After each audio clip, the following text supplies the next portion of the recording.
Okay, so today it's the last class with um, theoretical content. So next week we'll watch a movie about being a PhD student. But today we will finish the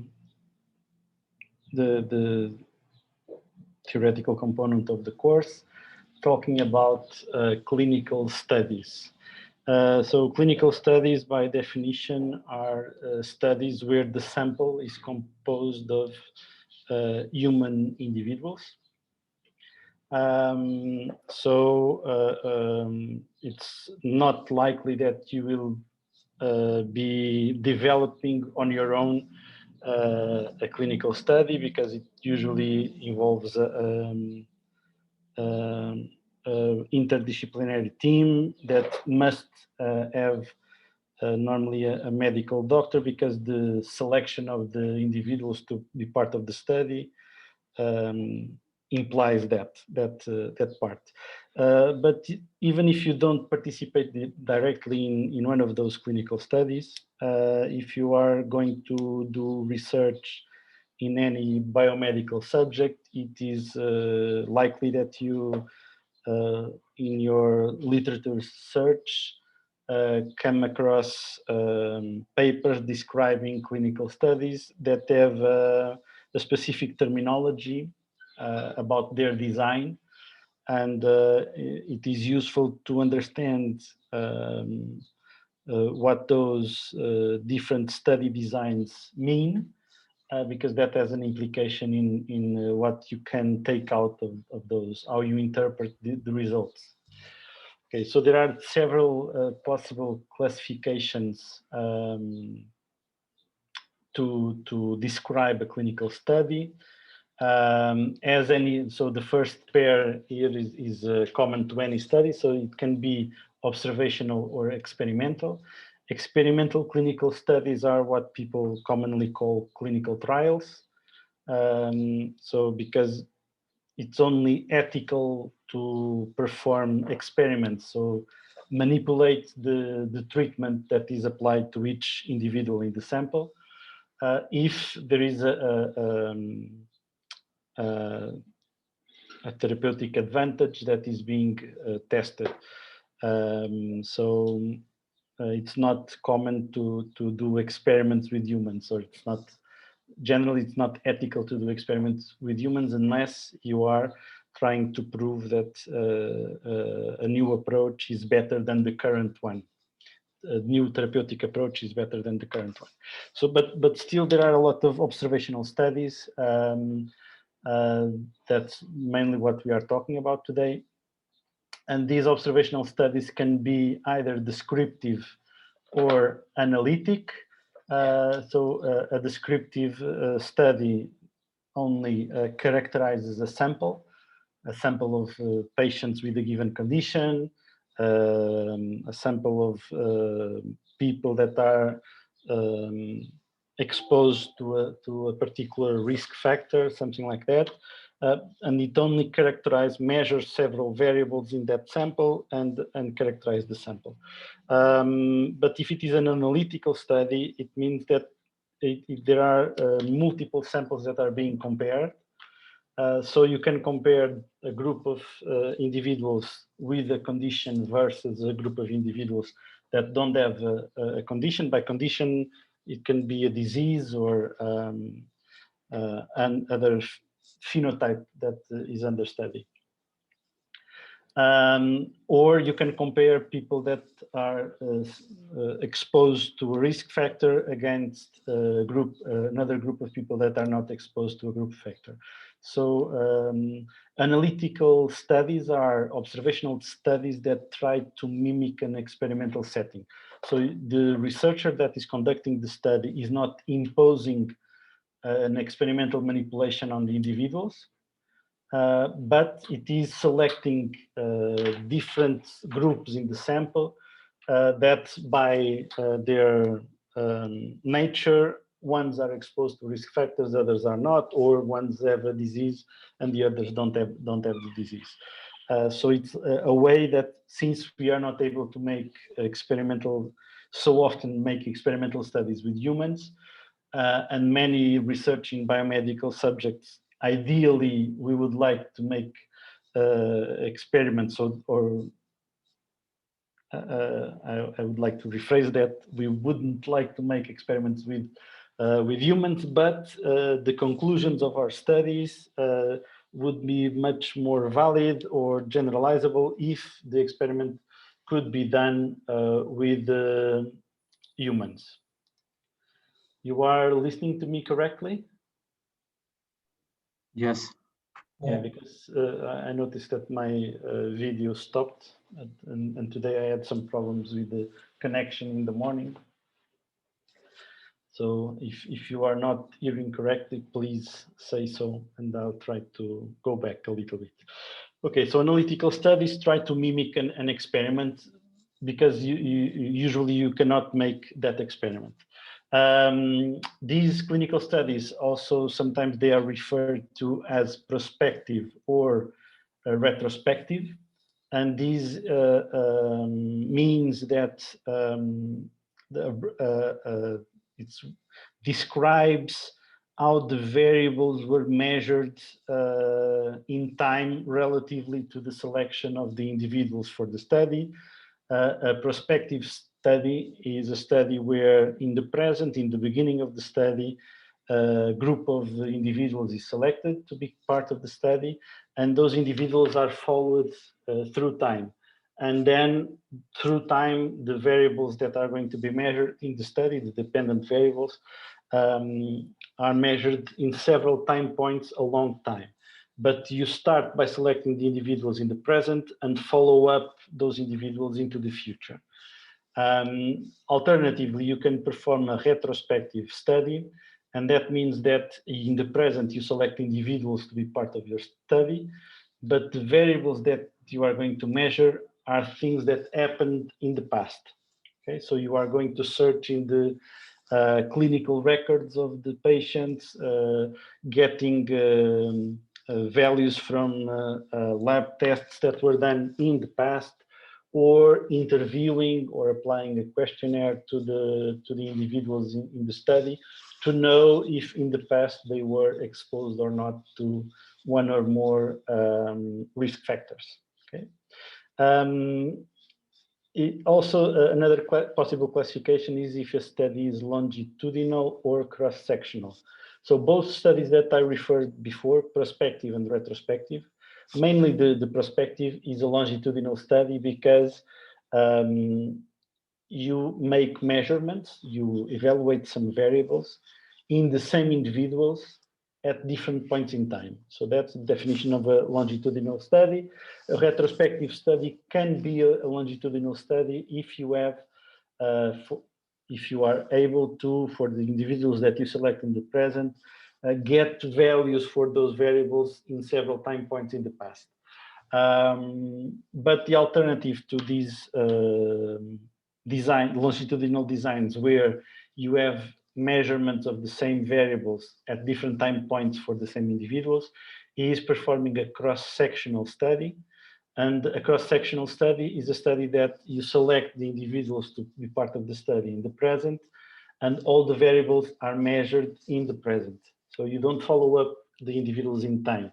So there's no temporal effect to be included in the analysis of the study. And finally, clinical studies can be individual or ecologic. Individual studies means that the variables that are being under study normally is the presence or absence of a disease, or the presence or absence of exposure to a risk factor, are measured in individuals, in a single person. While in ecological studies, what you do is you are not, at least some variables of the study are not measured in individuals, but in groups of individuals that have something in common. So an example is if you make study about the impact of the diet, of the salt content of the diet in your blood pressure. What some researchers have done is look for different villages in different countries that have traditional diets, and they measure the content in salt of those diets. They don't measure for each individual in the study what is the amount of salt that they usually consume every day. They have a measurement that is for the community that lives in that place with that traditional diet. And then they measure blood pressure, in that case, in the individuals, in a sample of individuals of each village, and then make a correlation if in the villages where the salt intake is higher, there is a higher amount of people with high blood pressure. So that's an ecological study because at least one of the variables, it's not measured individually, is measured in a group of people, okay? So are those possible classifications clear for everyone? Any doubt?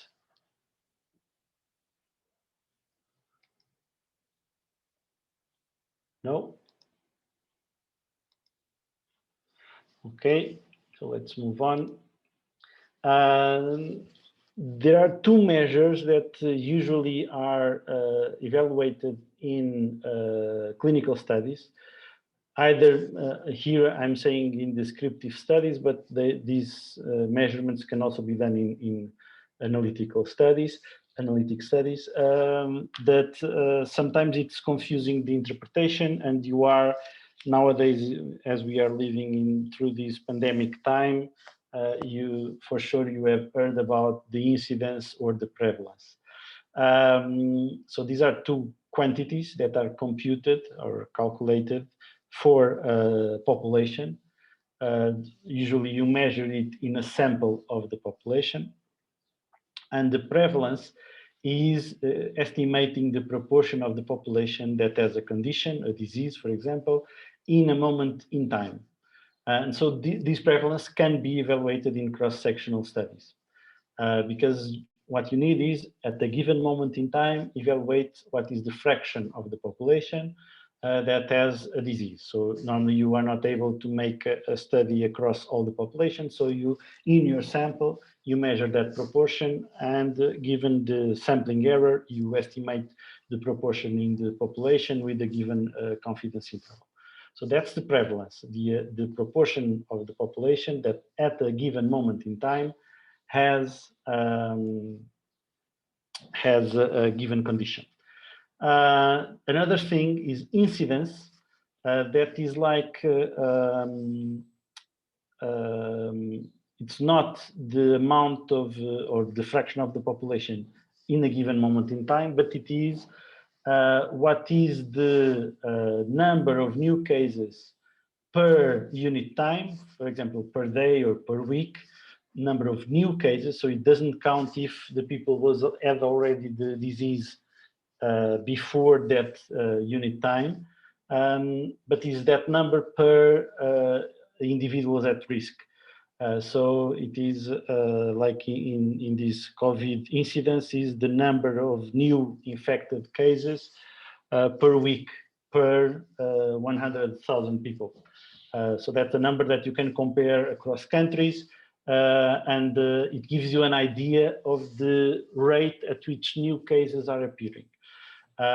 So it can only be evaluated in longitudinal studies because you have to measure these number of cases in different moments in time. So incidence is, if you are, if you like physics, prevalence is like the position, and incidence is like the velocity.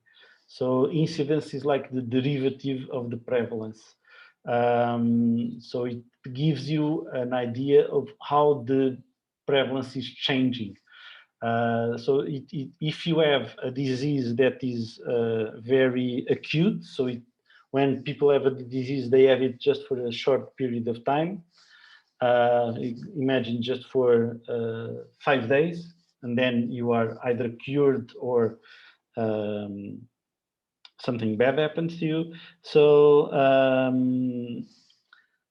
in those situations where the disease has a very long, short period of existence, sometimes the prevalence is numerically equivalent to the incidence. Because when you measure during a week, you don't have cases that were pre-existing, for example, or almost you don't have, because the disease appears and goes away very quickly. But for chronic diseases that take a long time to solve, then prevalence and incidence are quite different. The prevalence is the current level, the fraction of the population that has the disease, and the incidence is the rate at which that disease is increasing, is spreading in the population, or is decreasing.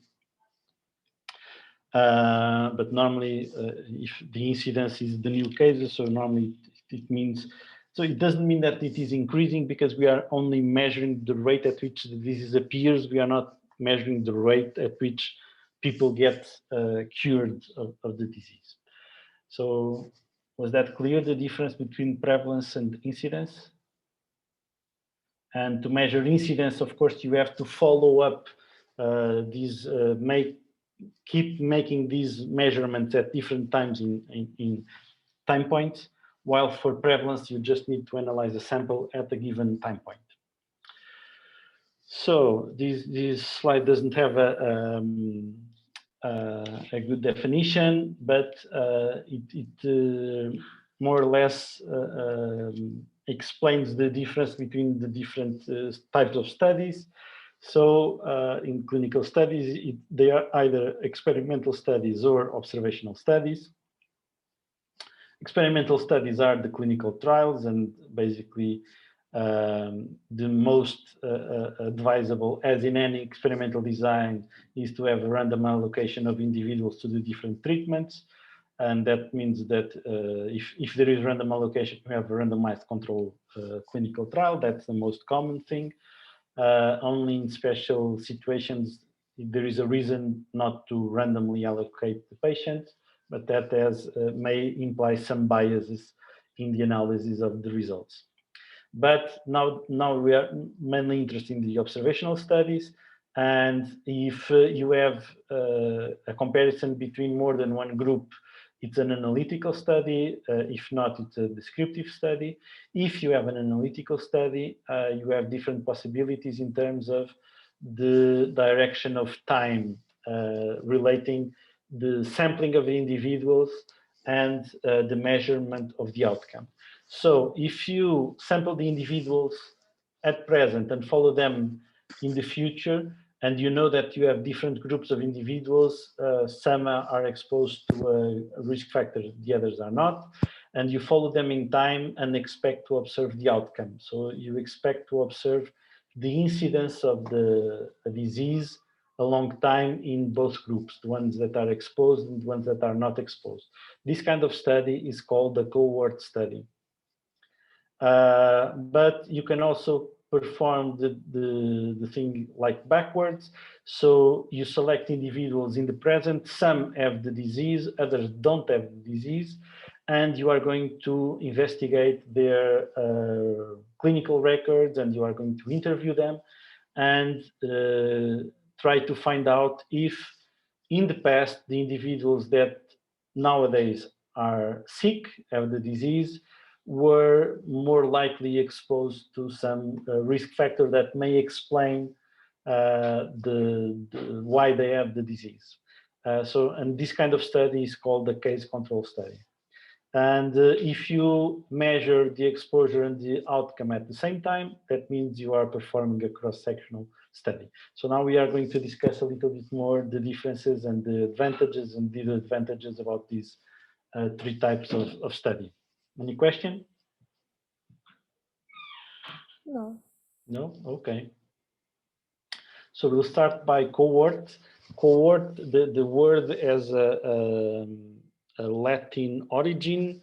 So it was what the Romans, in the Roman Empire, every man had to serve in the army, and the group of people that were born, of males that were born in the same year, were called a cohort.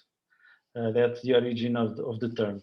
And it's used in these studies because a cohort is a group of people that are either born in the same year or is a similar group of people. So if two persons are in the same cohort, it means that they share uh, their they share some condition, namely, usually we are interested that we will have a cohort of people that by their lifestyle, by their activity, are not exposed to a risk factor, and compare that to another cohort of people that by their lifestyle. So you do not force people to be exposed or not to the risk factor, but you select people, some that are exposed to the risk factor, others that are not exposed to the risk factor, and then compare the appearance, the incidence of the appearance of the disease in the future. So cohort studies are prospective, are longitudinal. It is possible to do a descriptive study if you just follow one cohort. Is a way just to measure incidence without exploring what are the possible risk factors. But more commonly, it is an analytical study when you compare multiple cohorts and you follow them through time to evaluate if their different exposure to risk or protective factors has an impact in the incidence of the disease. So in the present population, to perform a cohort studies, you are never going to recruit someone that has the disease at present. So you are going to recruit healthy people. And then you are going to select some of those healthy individuals. You are going to know if they are typically exposed or not to a risk factor. If they are exposed, they will be part of the cohort of exposed individuals. If they are not typically exposed to the risk factor, they are going to be included in the other cohort. Through time, you are going to evaluate. So periodically, you are going to follow up on these individuals and check if they have developed a disease or not. So in the end, you have 4 numbers. That is the number of individuals in the exposed cohort that developed the disease, and you'll have the number of individuals in the exposed cohort that did not develop the disease. On the other hand, you will have the number of individuals in the not exposed cohort with disease and individuals in the not exposed cohort without the disease. So these are the output of these cohort studies. So they can be arranged in a 2x2 table. It's a 2x2 contingency table. Normally, it is usual to represent the exposure or not of the risk factor in the columns, and if they have developed the disease or not in the lines. The people that have designed the study, have defined the total number of people exposed and not exposed. So usually, this A plus C is equal to this B plus D. This is controlled by the researcher, but the number of people that develop disease or not is not controlled by the researcher, is an output of the experiment. So a typical measure that you compute with these results is the relative risk. So the relative risk measures the proportion of disease individuals in the exposed cohort divided by the frequency of disease individuals in the not exposed cohort. So you are comparing the risk of developing the disease in the exposed cohort relatively to the same proportion in the not exposed cohort. So this relative risk, if it is close to 1, it means that the exposure to this risk factor does not affect the incidence of the disease. But if it is higher than 1, statistically or significantly different than 1, higher than 1, it means that that exposure is in fact a risk factor. If you get a relative risk that is significantly lower than 1, that means that you have found evidence that that exposure is a protective factor. So people that are exposed to that factor will have a lower incidence, a lower probability of developing that disease. Any question? What are the disadvantages of the cohort studies? And these disadvantages correspond to the advantages of the case control studies, more or less.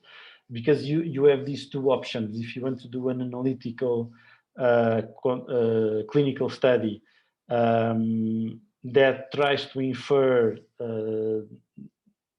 risk factors or protective factors, these are the two main options.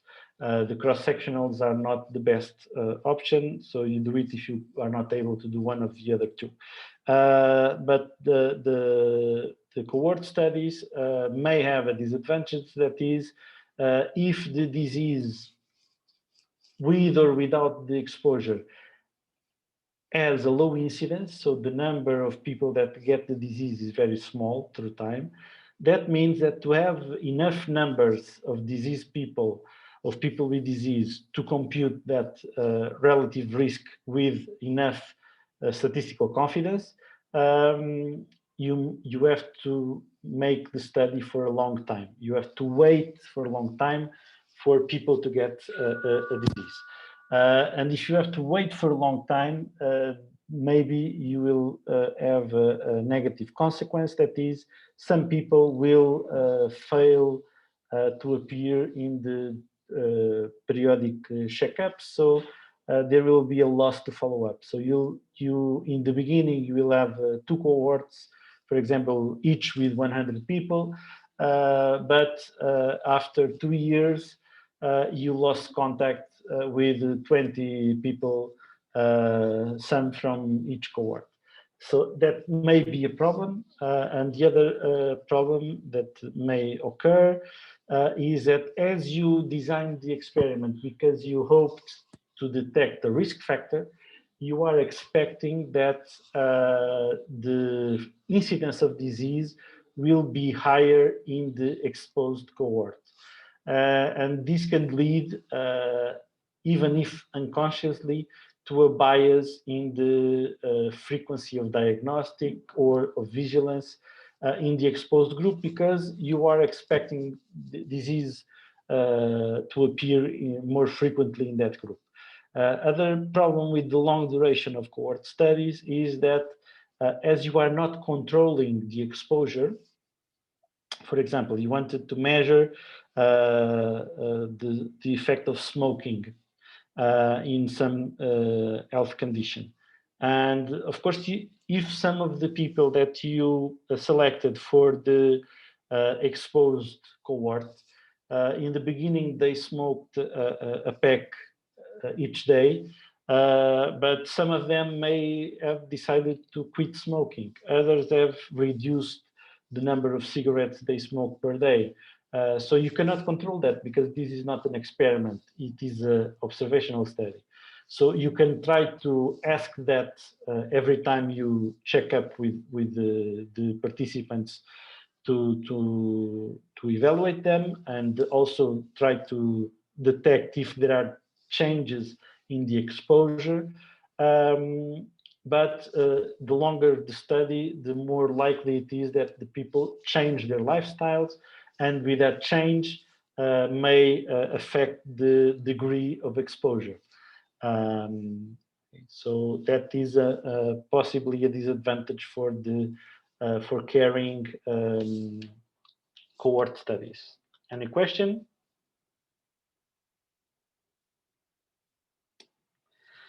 So you have another option, that is performing case control studies. They are also analytic studies, and in this case, you compare a group of cases, that is a group of people with disease, with a matching control. So people that have similar characteristics, but don't have the disease. It is a retrospective study. Sorry.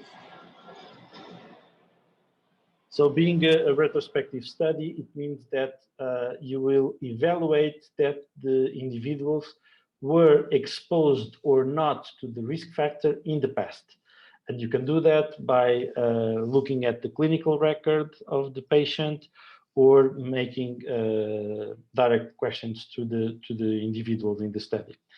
The control group should be as similar as possible to the case group, except for the pathologies. That's the best way in which to detect risk factors. But that may be a difficult thing to find people with the same age distribution, same age, same sex gender distribution, and with you can fix a lot of parameters, try to make them as equal as possible. You just don't control for the risk exposure, okay?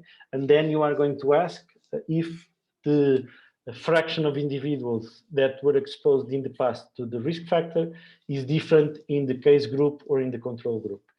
So the more similar are the two groups, the better, because then you are more certain that the difference in the appearance of the disease is due, is possibly due. You cannot be sure with these kind of studies, but it's possibly due to the exposure to the risk factor. In a way, as you want the control group to be as similar as possible to the case group, it is possible to make case control studies with a paired design.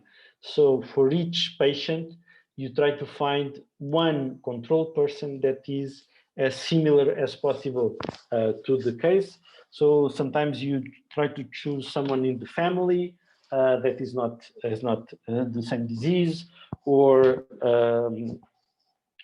people that lives in the same region, has the same activity, the same kind of job. So you try to make the control as similar as possible to the case.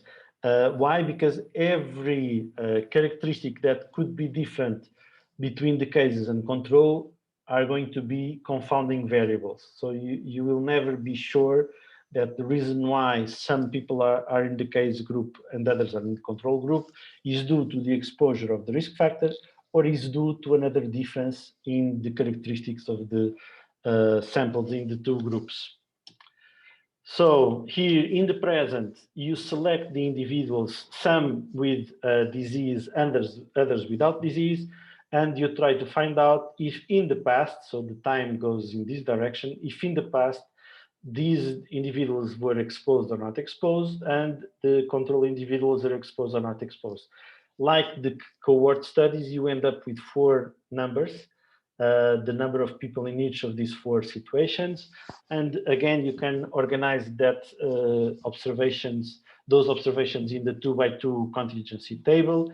Here, it is more common to use the disease present or not in the columns and the exposure or not to the risk factor in the lines. Why? Because now in the cohort studies, what the researcher controlled, so they selected normally a similar number of people exposed to the risk factor and a similar number of people not exposed to the risk factor. So the totals in the columns are defined by the researcher. And in this case, the total of the columns is also defined by the researcher because they select a given number of cases and a matching number of controls. And then you evaluate if in each of these groups in these 2 samples, if the number of exposed or not exposed is different. Okay, so this is the normal case control, but if you do a matched or a paired design case control, then what you are going to evaluate is, so you don't work with single individuals, you work with the pairs. So you have a pair of individuals, one is the control and the other is the case, and you can classify each pair of individuals in 4 categories. So a pair of individuals where both the case and the control were both exposed, or a case where a pair where the control was not exposed but the case was exposed. So a high number of these pairs contributes to support the evidence that the risk factor is in fact a risk factor. The exposure is in fact a risk factor. And here you have controls not exposed and cases not exposed. And here you have controls not exposed and cases not exposed. Okay, if the risk factor, the exposure, is a real risk factor, then you should have a low H and a high F. While in the previous situation, you should have, so these are the cases, you should have a high value of A relatively to A plus C, and a low value of B relatively to B plus D. So in these case control studies, you don't compute a relative risk, you only compute the relative risk if you are conducting a cohort study. And that is, you can detect some flaws in some publications due to these, because it's not correct to apply the relative risk formula in a case control study. So alternatively, you compute an odds ratio, and the odds ratio for the independent sample design, so not paired, is A divided by C divided by B divided by D. So if you get back, so is A divided by C, A divided by C relatively divided by B divided by D. So if this ratio is much higher than this ratio, then it means that the exposure is a risk factor, and you get an odds ratio that is significantly greater than 1. If you have an odds ratio that is significantly lower than 1, you have a protective evidence for a protective factor. If you are computing an odds ratio for a paired design, you just make the ratio between F and G. Let me check. So you should have a low number of controls being exposed and cases not being exposed, exactly. So you have a high number of F and a high number of G. These should be most of the cases should be in these two situations. The other two situations are more confusing because both were exposed, but just one got the disease, and here none of them were exposed, but just one got the disease. So in these two situations, E and H, I was saying not the correct story a while ago. So in these two situations, the case got the disease not due to the exposure, because it's not the exposure that explains the difference in this guy getting the disease and this guy doesn't get the disease. On the other way around, in these two situations, so this one is favoring that the exposure is a risk factor. If you have a lot of cases in this situation, it will favor the situation where the exposure is a protective factor. So by making F over G, if it is greater than 1, you have a risk factor. If it is lower than 1, you will have a protective factor. So these are the two main ways to report the results of either, if it is a cohort study, you report a relative risk. If it is a case control study, you report an odds ratio. So the disadvantages of a case control study are, so the success of a case control study depends on your ability to find a group of controls that are very similar to the cases. But if that is difficult, because you must do that, select a similar group of controls, but in a way that does not bias. So if you select them so similar, it's most likely that they will have the same degree of exposure to the risk factor. So it's difficult to have sufficiently similar control group, but the exposure in the control and case group will be independent. So that's a difficult thing. The other thing is that as you are going to evaluate the exposure to the risk factor in the past, you are going to depend on the memory bias. So if you need to ask the patient if he was exposed or not, people tend to remember more likely.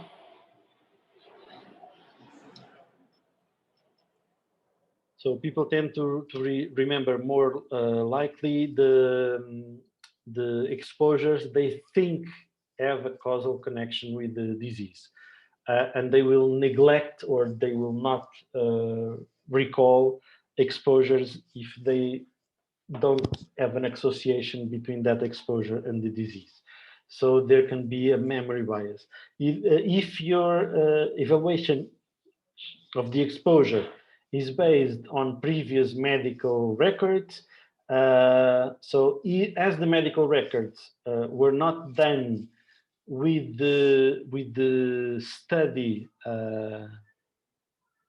So when the doctor made medical record, he was not thinking that it would be important for a study. They were just making the record in order for if they see again that same patient, or if that same patient comes to the hospital, to the same hospital, they already have the information about previous visits. So sometimes there is a lack of precision in those medical records, and that may affect the quality of the evaluation of the exposure, even if that lack of precision occurs equally in the cases and in the controls. But if you have less precision and less accuracy in determining the exposure in both groups, you will, even if there is no bias, you will have a weaker, detect weaker associations. Okay, I'm glad that when we are getting back to the presential classes next year, because the flights are getting more frequent already. So it is a nightmare to give these classes with the planes passing by so frequently. Okay. Finally, the cross-sectional studies. So cross-sectional studies, you just measure, select patients or not patients. You select a sample of people at the same time that you evaluate characteristics of those samples, of the individuals in the sample, and among these characteristics you evaluate past or presently exposure to risk factor. So normally these cross-sectional studies are like based on recruiting volunteers. And normally to recruit volunteers, you have to offer something. So people are interested in I don't know the word in English, if it is a screening, rastreio in Portuguese. So people organize the study and they they advertise it as people can go there and get a free examination or a free diagnostics. And at the same time, they have to fill in a questionnaire and be evaluated for other variables. So that's the way you get people to participate. Normally, you get people to participate in a cross-sectional study. So the sample is not selected neither according to disease or to risk exposure. You make a random sample of the population. That may be the difficult part for it to be a random sample. And then you evaluate both the presence or absence of the disease and the presence or absence of the exposure to the risk factor. And so these cross-sectional studies allow you to measure the prevalence, but not the incidence, because you just detect the fraction of the individuals in the sample with the disease at present time. And it also allows you to make statistical associations between the prevalence of the disease and or the presence of the disease and some individual characteristics that may include some exposure to risk factors. But it's just a statistical association. So while cohort studies and case control studies have a time factor, cross-sectionals are all done at present, both the detection or the diagnostic of disease and the evaluation of the risk factors. So the main disadvantages of cross-sectional studies that are advantages of both cohorts and case control studies is that it is impossible to infer cause-effect associations because we don't have an order or time factor.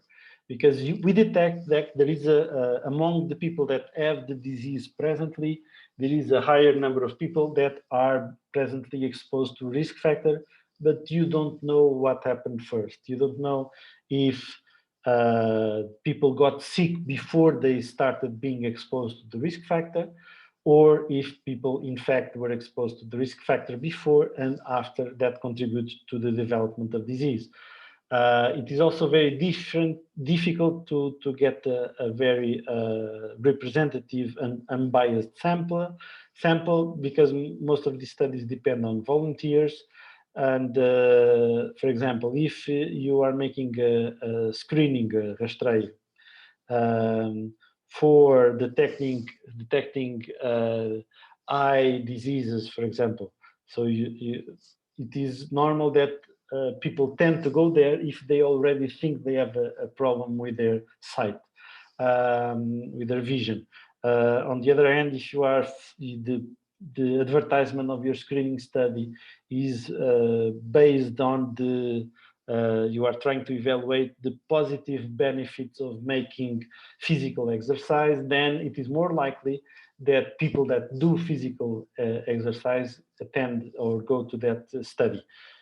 Because they believe that the fact that they do physical exercise actively is a benefit for their health. So sometimes these volunteer studies have a bias in the sampling, so the samples that are used are not representative of the complete population. And even if you do multiple cross-sectional studies at different time points, these are not longitudinal studies. Because you are not measuring the risk factors and the status of disease in the same individuals. So you are making independent samples at different time points. And so that a set of a group of cross-sectional studies at different time points is not a longitudinal study. So ideally, we would like to detect cause-effect relationships between the risk factors and the disease, but any individual observational study is not sufficient proof to infer a causal relation, even the cohorts or the case control studies, because you are not able to do the experimental manipulation. Only when you are able to do the experimental manipulation, you are sure that the effect that you see is due to the experimental manipulation. So only in experimental studies you are able to infer cause-effect relationships. But these observational studies are useful when you can only do experimental studies with a model organism or with a model cell line, and so you don't have the permission or you don't have access to perform experiments with the humans. Usually that's a good thing that you are not able to do that. You can complement your results from the experimental studies. If you got positive results in your experimental studies and your experimental studies support a causal relationship between the risk factor and the development of the disease, then you can perform an observational study that will, although it is a weaker evidence than the experimental study, it will be confirmatory or of your results in the experimental settings, with the advantage that the observational study is done with the actual population of interest that is with humans. Yeah, that's it. So observational studies are useful, even if they cannot give you with confidence a cause-effect relationship. So the strength of the influence of causal relationships is like represented here. So the weakest studies to infer a causal relation are cross-sectional studies, followed by case control studies. They are better than cross-sectional studies because you already have the time effect. So you know that people in the present, ones have the disease and the others have not the disease, and you are going to evaluate if in the past they were exposed to the risk factor, but it is difficult to control the amount of exposure if they have been exposed for many years or just a few months before the study. So the evidence is not as strong as in a cohort study, because in a cohort study, you select all individuals in the beginning of the study are healthy, and you can evaluate the degree of exposure to the risk factor in the beginning, and that exposure is connected to the lifestyle of the individuals. So you expect that during the prospective study, people will maintain the degree of exposure to the risk factor, and then you will evaluate if the disease appears with a different rate, with a different incidence in both cohorts. So there is this temporal order. So first you select individuals that don't have disease in the beginning, and you know that they have different exposures, and follow them in the future. So the cohort studies are quasi-experimental studies. But still they are not experimental studies because, again, you don't know when you select people for the cohorts. Eventually, some of them already have some genetic background that favors the development of disease. So there are, as with any observational study, you cannot control most of the confounding variables. While in the experimental study, as you are selecting the individuals in your sample, all the individuals in the sample of an experimental study are similar when they are sampled, but then you make a different treatment, a different experimental treatment, with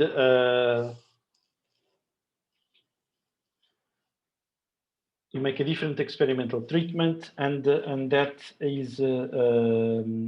is going to cause the effect. And you have to be cautious that the manipulation of the individuals in your sample doesn't introduce extra confounding variables, but most of the confounding variables that are a problem in observational studies are controlled in the sampling process in an experimental study. So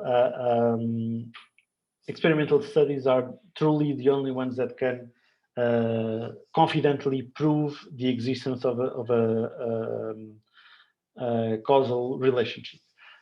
But it's different to perform a cross-sectional, a case control, or a cohort study. So a cohort is the most strong design of the observational studies. And even performing observational studies, you can have extra support that the observation that you are, the association that you are detecting is a causal association. If you have consistent results in different studies, special studies using different samples from different geographical origins, and also with different designs, because each of these designs, the cross-sectional, case control, or cohort, are more susceptible to some kind of confounding variables. And so if the result is consistent with different designs, so the confounding variables are not the same in all the three designs. So it's if the results are consistent, it means that it's less likely they are artifacts. It is also, you can get more confident that the association that you detected is a causal relationship if there is a known biological mechanism that is plausible to support that causal relationship. So basically, if there is prior experimental studies results that support that relationship between that risk factor and that disease. And finally, if you find some kind of dose-dependent response, so imagine that you have the two cohorts, the cohort of the non-smokers and the cohort of the smokers, and you follow them through time, but you, even within the cohort of smokers, you have like different sub-cohorts with different levels of exposure. So a group of people only smokes occasionally, other smokes every day, one pack, or you have different degrees of exposure. And if the incidence correlates positively with that degree of exposure, it's an extra evidence that there is a causal relationship between the exposure and the disease.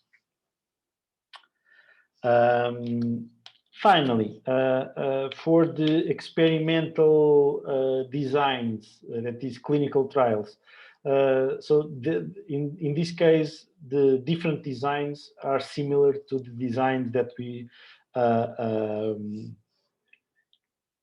spoke in the rest of the course for experimental designs.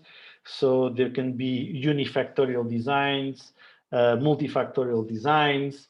You can have repeated measurements designs. That's the example of this cross design. So you have two samples, two groups, and you have two treatments, but the sample A is going to have the test treatment before, then there is a washout period, and then as the test treatment, and the B group is going to have the same two treatments but in reverse order. Is a kind of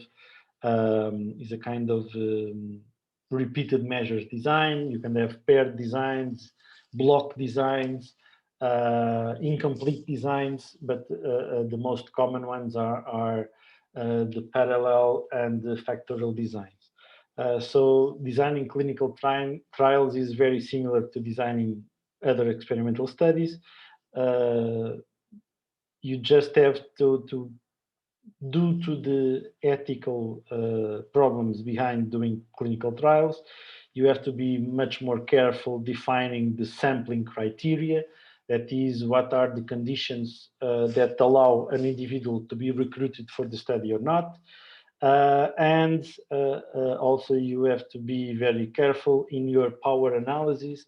So in estimating what is the required number of individuals to perform the study, because you don't want to perform a clinical trial and at the end you are not able to detect an effect, but you are in doubt that the effect does not exist, or your study was not powerful enough to detect an effect of that size. So that's so clinical trials are designed as any other experiment, but with a lot of more bureaucratic and statistical requirements because of the importance of these trials and the consequences if the trial is not well designed. Okay, so that was it. Questions?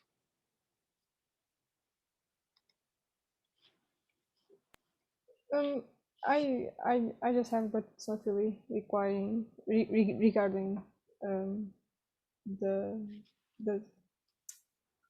It's Okay. mostly because of the odd factor comparison and the relative risk comparison. It, it was more to request further reading on that, because the way you explained it was really clear, but I'm afraid in a couple of weeks I won't be able to remember it as well. So I'm not sure if I understand your question. I'm just asking for more material on that. Oh, you want to okay.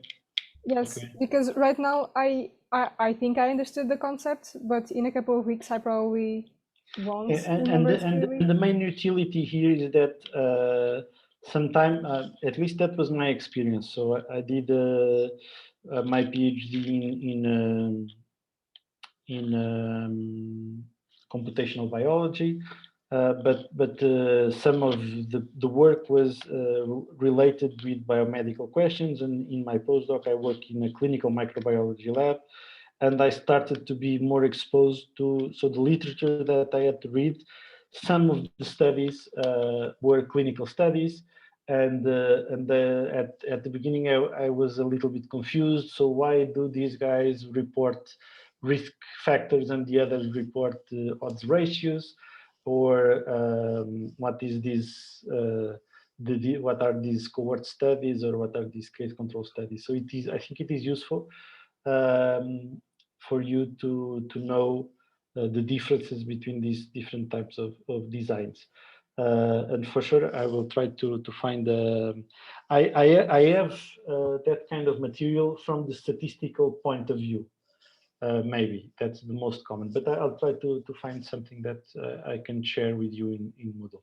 It was more the relevance of if the odd ratio is more than one, less than one, that kind of analysis. Yeah, that's the most common, and the interpretation is similar between the odds ratio and the risk, relative risk. It's always that if the odds ratio or the relative risk is higher than one, then it means that the exposure that people are evaluating is a risk factor. So it increases the probability to develop a disease or a condition. You can do these kinds of studies not with diseases, but with other conditions or other phenotypes. And if either the odds ratio or the relative risk is lower than one, significantly lower than one, because you always have sampling error, so you must make the statistical analysis. But if it is statistically lower than one, it means it is a protective factor for both kinds of measures. Okay. Okay, more questions?